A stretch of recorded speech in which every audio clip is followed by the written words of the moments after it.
I see President Trump endorse the book today, Mr. Producer. We want to thank President Trump. We'd like all Republican candidates, all Republican leaders to endorse the book. I mean, after all, it's about the Democrat Party, but, you know, some of them seem more like Democrats than Republicans these days, don't they? Certainly do to me. They could benefit by reading the book, I believe, so they know how to respond to questions about race and abortion, the budget, law and order, the Constitution.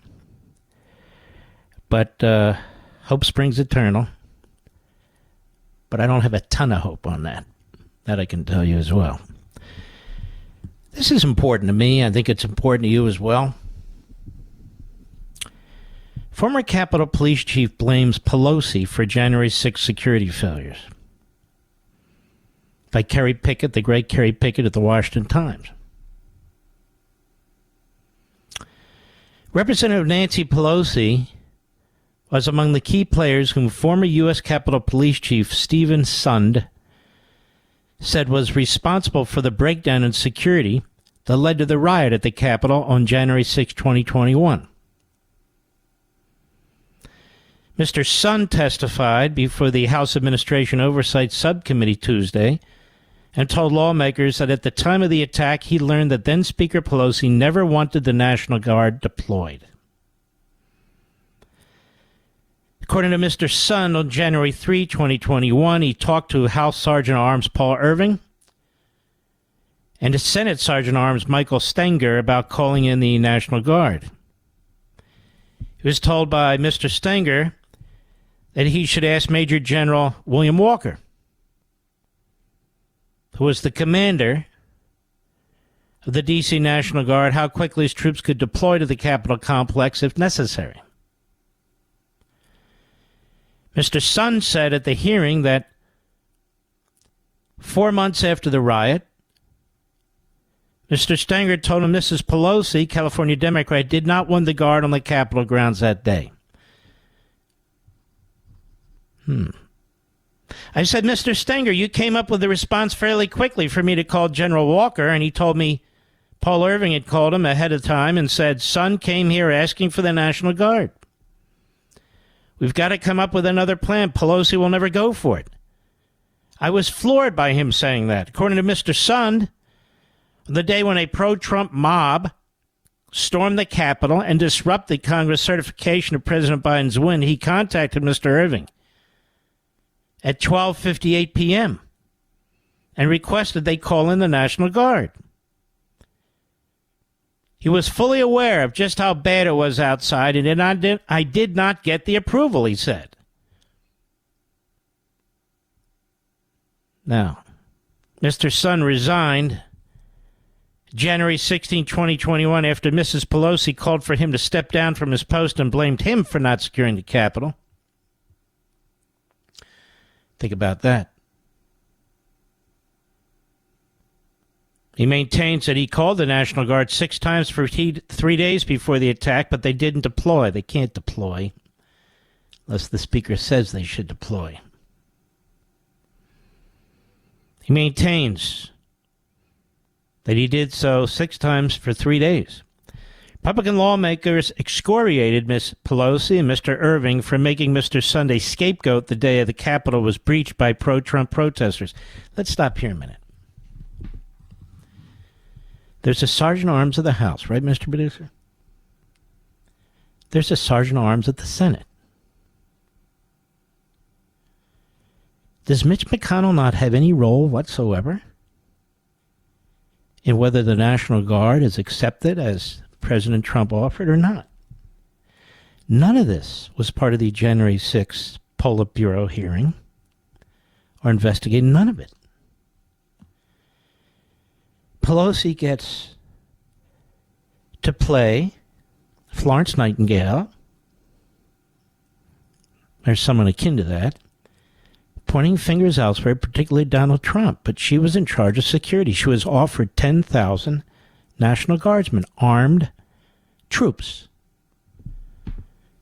She didn't want them. The mayor, Democrat of D.C., she didn't want them either.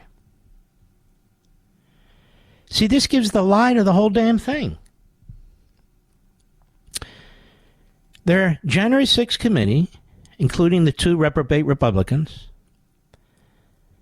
protected Nancy Pelosi and pretended she didn't have any role. All she had to do is say yes, and none of it would have happened.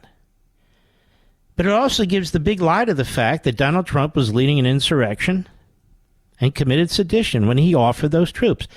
Right, Mike Pence? That right? Mark Short? Nikki Haley? Chris Christie? None of us in this room are saying what happened on January 6th was correct, says Representative Greg Murphy of North Carolina. But I absolutely believe the conditions for that to occur rests at the former speaker's lap. And those two sergeant-at-arms are complicit with other individuals, said Mr. Murphy. It's one thing for something to occur, but it's another thing to create the conditions for that to occur. Of course, he's exactly right. But of course, Representative Norma Torres of California, the top Democrat on the panel, turned the panel's attention to former President Trump's involvement in spurring the attack. And then they go on with their talking points. But Donald Trump didn't spur the attack. He never used words that spurred the attack. There's not a scintilla of evidence in any phone calls, texts, emails that he spurred any attack. People, some of whom are making pleas and said they wouldn't have done what they did but for the fact of Trump X, Y, Z. But that's nothing. That's not evidence of anything.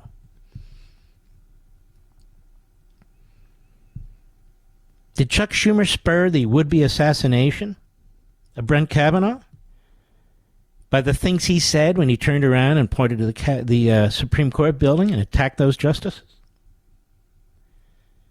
How come he's not tied to that? And he really did. He really did threaten those justices. Donald Trump didn't threaten anybody in that building. He didn't threaten an insurrection of any kind, period. We all know it. We all saw it. We all heard it. We know all about it. It didn't happen. This is the long history of the Democrat Party. And they're never Trumper friends. But it's the long history of the Democrat Party to make up history, to rewrite history.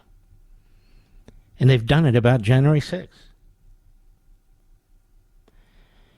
I'm not even talking about whether you like if Trump acted too soon, too slow, too what. It's not what I'm talking about. It's the insurrection day, January 6th. Does anybody remember the date the White House came under attack? And of course, the Democrats were very concerned about all the Secret Service personnel who were injured. No, they weren't, and they never said a damn thing. And Donald Trump's hustled off to the nuclear bunker under the White House. And they're trying to breach the gate. And they have to call in police, federal police. They have to call in FBI and others. For which even Bill Barr at the time was excoriated. And yet they needed to do that in order to put down the insurrection that occurred that day. Anybody know what date that was? No. Isn't that circled on our calendar anywhere? No. It was BLM and Antifa, the Democrat Party militia wing. And that's the other thing.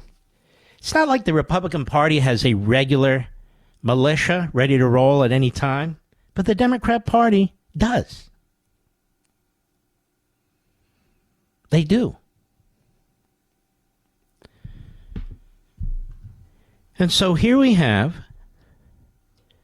open statement in testimony by the former U.S. Capitol Police Chief